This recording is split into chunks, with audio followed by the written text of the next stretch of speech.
Seeing reef tanks like this makes me realize how complex these environments really are. There's so many different species living together and coexisting with different colors and shapes and sizes. It's actually like really fascinating. When you start a tank at home, it's easy to focus on equipment and the setup itself.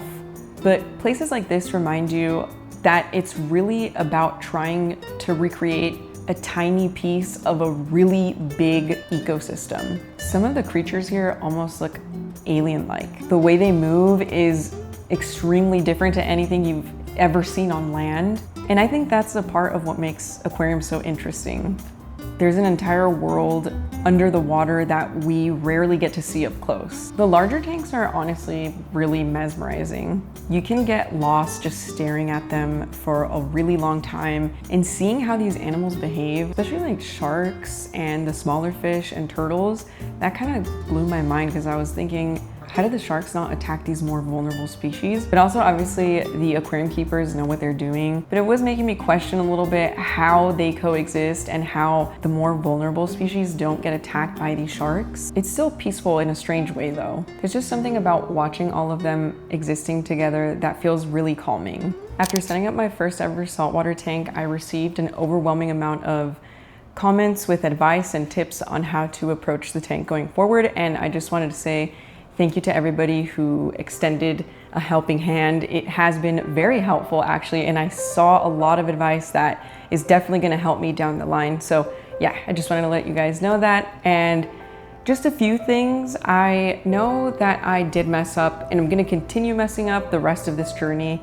It's nothing new to me because again, I've owned freshwater tanks before and have definitely messed up on those as well, but I'm open to any new advice and any new information that people have for me. One main concern was the use of tap water, and I understand that that was, a terrible decision. I don't think I thought it through fully because I had read on different forums and seen different videos where people suggested that it would be okay to use it if you're doing a fish only tank, which is still my idea to this day. And yeah, being able to use tap water with conditioner, that it would be fine. But I see that a lot of people were upset about that, so I do apologize. And I have addressed that mistake now. I actually ended up draining the tank and refilling it with RODI water and salt. Hopefully that fixes things. I know I should have done that from the beginning, but it's too late now. And with hobbies, of course, it's always a learning process. Like, you're going to mess up, you're gonna learn new things. I think that's almost like the beautiful part about hobbies. But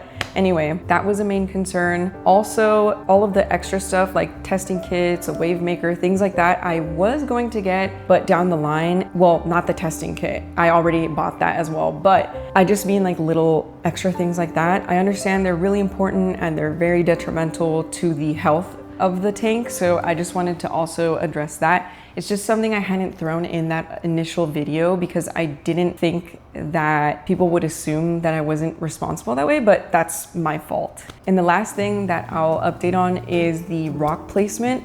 A lot of people were concerned because I didn't show my actual process of digging the rocks into the sand or pouring the sand around the rocks because saltwater fish like to dig. I did end up placing the rocks deeper into the sand and also just fixing the scape in general. That was something that people brought to my attention as well, so thank you so much, because I wasn't aware that the placement probably wasn't the best idea, but yeah, I addressed that as well. I'll be making an updated video, but right now I'm just focusing on keeping it running and making sure that everything is good and ready to go for whenever things actually get steady and I can add live fish to it. I'm still really new to the hobby, so I'm learning a lot as I go, but it has been exciting to learn new stuff, and I am excited to just seeing how things go down the line. My channel isn't really about one specific topic. I sort of just document my different hobbies and interests and share that with you guys. So right now, aquariums are definitely one of those things. I thought that visiting the aquarium would be sort of a fun way to see these ecosystems in a bigger perspective and sort of to get back to like what inspired this to begin with. And I'm just really excited to keep learning.